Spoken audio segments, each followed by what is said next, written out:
When I was going to school, when I was about maybe 14 or 15, I had a dream that the Japanese were landing in Port of Bass. We met them on the beaches and tried to stop them. That's lived with me all my days because a premonition at that age, that was a true story. Some years later, I witnessed exactly what I dreamt. Uncanny but true.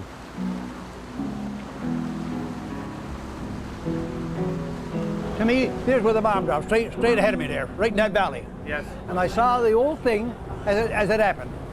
And the fact that the hills were there protected us somewhat, and everything blackened out after that. But right in that valley is where it happened. How do you feel being here right now looking at this? Difficult.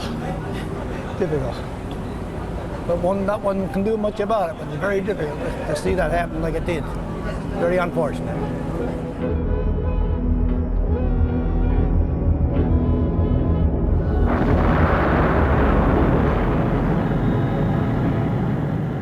She's been by my side for the whole time, and we've done very well, actually. John and Margaret Ford were just two youngsters falling in love back in 1940. Port of Bass, Newfoundland was a small outport community on the edge of the world when news washed ashore of the terror sweeping across Europe, World War II.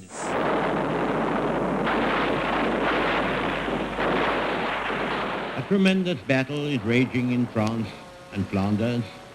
We felt it was our duty to answer the call for king and country. I had my mind made up that I was going to the Air Force, although I was working on the railroad on steam engines. I thought this is an opportunity for me to go overseas as well as anybody else. And I thought it was a great thing to do. Great adventure. Yeah. Like tens of thousands of others, John Ford set out on the great adventure. It soon took him overseas, first to training in England, where he became a flight engineer, then much further than he ever thought he'd be in this world. Singapore is above all one of the ramparts of that freedom for which the British Empire stands. Well, once we got to Singapore, I was automatically sent to Seletar Air Base on Singapore Island. I mean, the island is 21 miles long by 14 miles wide, and you had 2.5 million people on that island, of all nationalities. 2.5 million people, 130,000 soldiers, mostly British, Australian, and Indian troops. Allied leaders thought it was a fortress. John Ford wasn't so sure. Soon he would be proven right. On the Sunday morning, a task force from Japan went to work. First, Pearl Harbor was laid to ruins. Then the Japanese started landing on the shores across Asia. We knew it was coming. Oh yeah, we felt in our bones it was coming. The civilized world reels beneath the news that Singapore, proud impregnable bastion, will fall. 1 week after the invasion began, 1 month ahead of schedule, 1 day before Japanese leaders were planning to withdraw because of a lack of ammunition, Singapore surrendered. That must have been a pretty low point for you, John. It couldn't be much lower, really, could it? Really. To have someone to say to you that you're going to be a prisoner of war. 100,000 prisoners line up in neat rows. The battle was over, but for John Ford, the struggle to survive was just beginning. My personal opinion, they didn't want prisoners anyway. There were many people who were murdered in small groups. There were people dropping all the time. As they dropped, they didn't move after. Anybody who dropped, we never bothered picking anybody up. If you can't make it, you stay there. And the guards would put a bullet in them as we passed on. Little food. We didn't know what was going on in the outside world. We had no radios, we had no anything. And it was just terrible. The whole thing was horrible. After being there for a little while, we were singled out to go to Japan. We went to Nagasaki and arrived in Nagasaki at 5 o'clock in the afternoon on December the 17th, 1942. But John Ford soon found himself interned in what he thought must surely be hell on earth. Fukuoka Prison Camp Number 2. We were completely at their mercy, and there was no justification in the world for starving us to death, or giving us no medical supplies, or manhandling us.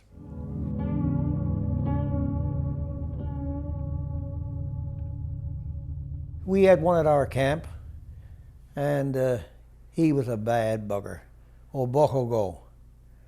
And he'd find any excuse at all. If you looked at it sideways, any excuse to call you one side and bang you aside the face, kick you in the shin, do anything with all of you. Brutality. That's all you could call it. Fellas crawl back to their rooms. Barely crawl, some of them. For what reason, we don't know. And then we never ever found out. Did they kill people? I didn't see anybody killed, Reg, but they did. I've had reports where many people were murdered, but I can't say I saw anybody. I've seen people beat up pretty badly. I saw a man beat up to the extent that he died during the night. As the months turn into years, John Ford watches many more of his colleagues succumb to starvation, ill treatment, and disease. Every man was sick. Your ration was cut because they couldn't go to work and produce anything. Their philosophy is so different from ours. But the fortunes of war were turning. By 1945, Germany's fortress had collapsed, and the Americans were quickly destroying the Japanese emperor's dream. Firebombing Tokyo, and days after devastating Hiroshima, preparing to unleash the most powerful bomb ever assembled. Well, the day the bomb dropped, to me, it was a beautiful day just like today, beautiful clear sky.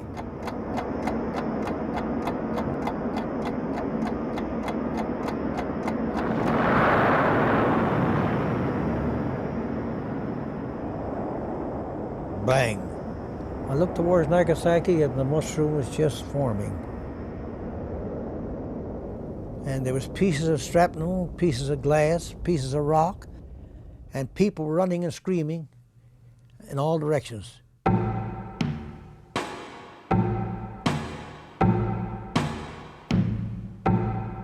The blast and the intense heat struck me and I struck the ground.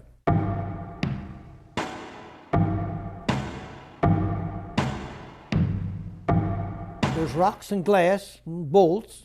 Everything was movable, was flying with the blast and the intense heat.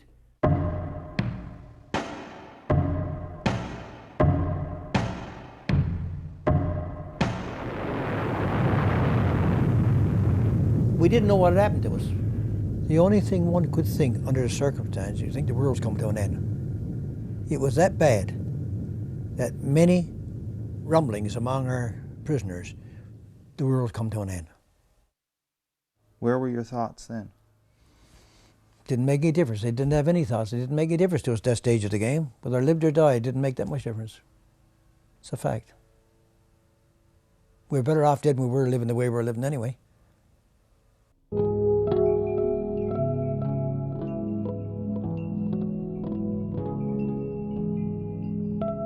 For the Japanese, too, the only relief was offered in death. 70,000 people were killed in an instant. Just as many more horribly burned or wounded. Many would die later of radiation sickness. John Ford was left in turmoil. Freedom was at hand, but his humanity badly shaken. On a little island we were on, they had a hospital there, and they bought some of the burned people and put them in this hospital. And Reg, it was break your heart to see them. They're just like a piece of beef, burnt so badly and screeching and hollering. There's no way in the world. They were burnt right to nothing. And they bought, I saw several like that, but of course, at that time, I suppose I was tickled that the war was over. I didn't have a great lot of sympathy for them. But not being human now when I say that, I suppose I had to have sympathy for them because them poor suckers weren't the culprits. They were the victims.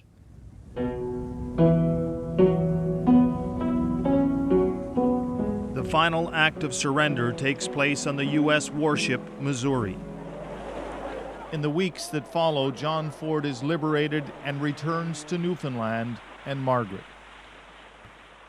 He had changed an awful lot. He was very thin, and he wasn't the same Jack then as I knew when he went away, you know. They marry and live a quiet life. Now, over half a century later, John Ford prepares to return to Nagasaki. I had a couple of shirts over here. That's one my grandson sent me the other day. He said, "Pop, you sure wear that to Japan." Margaret was pleased for me to go. I talked over with her on many occasions. She said, "You go."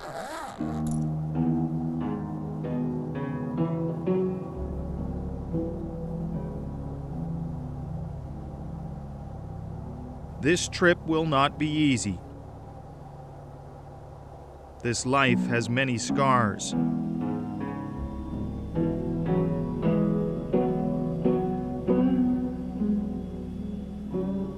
But redemption calls to him, and his comrades call to him too.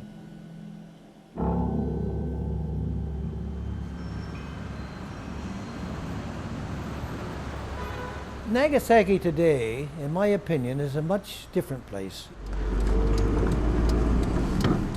To think that I came here many years ago, and I had no idea in this world that I'd ever come back here. As a matter of fact, as we went out to the harbor, we said, "Goodbye, Nagasaki, we never want to see you again." The hardship, that's gone, but the memory is still there. Hardship was all John Ford ever knew about Nagasaki. There will be more difficult days ahead.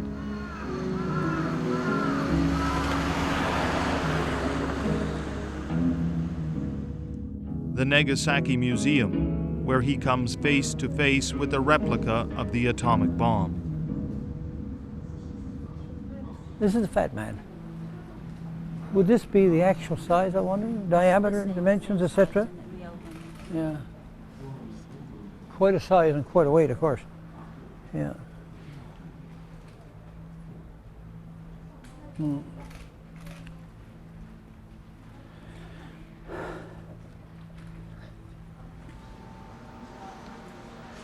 Who would be foolish enough to want to use atomic or nuclear arms anymore?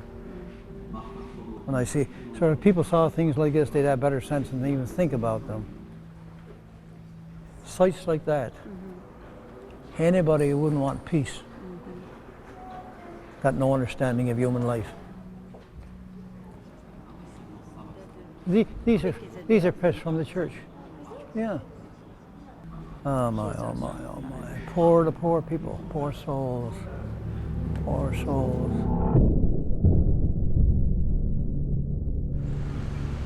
Two days later, Sunday morning. But this one was not there in my day.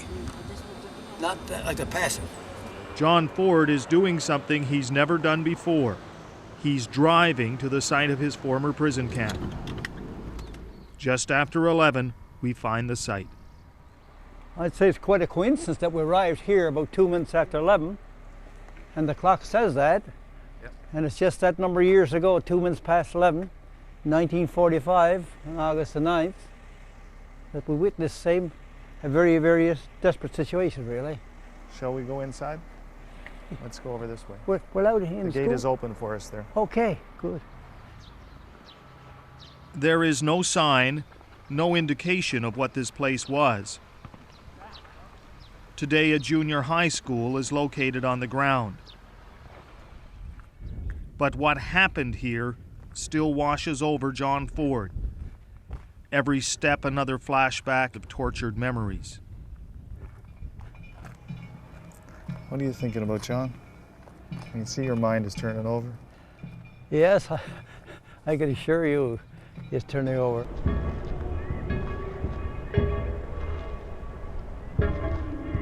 Some of the atrocities were created in this camp. There were many tortures. Fellows all kneeling on broom handle with a brick in each hand, and as the brick would fall down, they'd beat you and beat you and beat you. The other one they used quite quite often with salt water, throw salt water down your stomach, and pound your stomach while they're doing it. They do 1,001 little things to break your spirit, I think, more than anything else, because there's no good justification for half the things they did. For 3.5 years, they took it. Far too many didn't survive. Not one of these boys, not one of them wanted to die. They were all individuals in their 20s, 21, 22, 23. They didn't want to die. They wanted to live. It's rather sad to know that they had to go in this way, really, in such a place so far from home. And I think they always realized and often said to themselves, what are we doing here? May their souls rest in peace.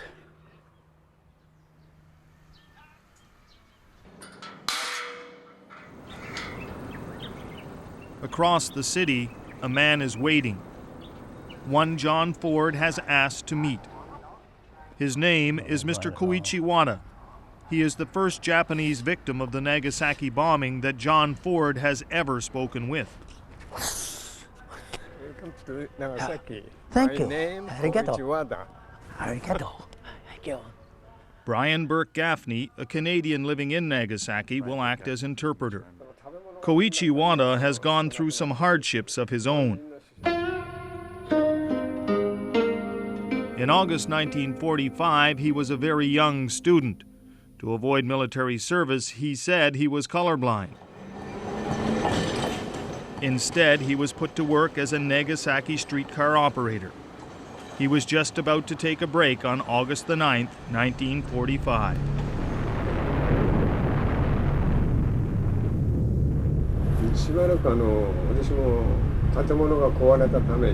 I was trapped in the debris for some time. I came to my senses and managed to escape from the debris and went out. And when I went out onto the road, I looked and first thing I said to myself is, where did the city of Nagasaki go? It was a terrible situation, and you saw a little more than I did about the burnt bodies, but I saw enough to convince me I never want to see it again. One thing that really stays in my memory is one of my colleagues. He had been in Nagasaki at the time of the atomic bomb explosion, but had managed to return to his house. His mother was there, and with a candle, there was no electricity at the time. In the light, I thought he seemed to have something stuck to his face, and I went to brush it off, and then realized that it was his eyeball that had come out and was stuck to his cheek. He was on the verge of death, quivering, and when I came close to him, he tried to say something, and what he said was, "I didn't do anything wrong." After that, his quivering stopped. Two men, two cultures, two worlds, bonded in death and destruction, now bonded in peace. The evening is spent on the water. I was working this dockyard the day they dropped the bomb. Japanese businessmen celebrate on board, unaware who one of their fellow passengers is or why he is here. He knows what he's looking for, and just before dusk, he finds it. To me, there's where the bomb dropped, straight ahead of me there, right in that valley. Yes. And I saw the old thing as it happened. And the fact that the hills were there protected us somewhat, and everything blackened out after that. But right in that valley is where it happened. How do you feel being here right now looking at this? Difficult. But not one can do much about it, but it's very difficult to see that happen like it did. Very unfortunate.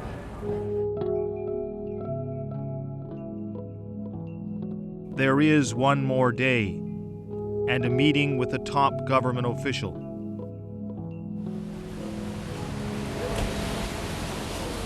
Skin of the rain. The mayor of Nagasaki. I want you, sir, to receive this as a little gift from me, a little token of Newfoundland friendship. There are pleasantries and gifts. Apologies from the Japanese government for what has happened. John Ford sees only the fallen, and his message is of peace. I talk to the schools in my community, St. John's, Newfoundland, which is 150,000 people, and I'm in demand as a speaker, particularly in November, which is our Remembrance Day. And I delight in telling the kids what's happening. And I always end up with the phrase, "Let there be no more Hiroshima and Nagasaki."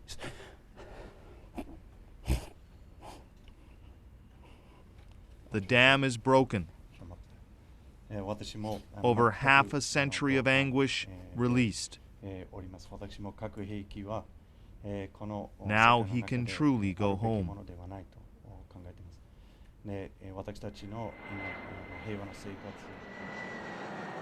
I never ever expected to get a chance to come back to Nagasaki. It's a new chapter in my life, probably the end to the big book I've been reading in my mind all the time. Maybe this is the closure part of it. Now every year he also remembers the victims of Nagasaki, along with his fallen comrades. Some people often said to me, the war's over a long time ago. The war is never over for me. It's never been over for me. They were a young man, 22, 23 years of age. They didn't want to die. They shall not grow old as we that are left grow old. Age shall not weary them, nor the years condemn. At the going down of the sun, and in the morning, we will remember them.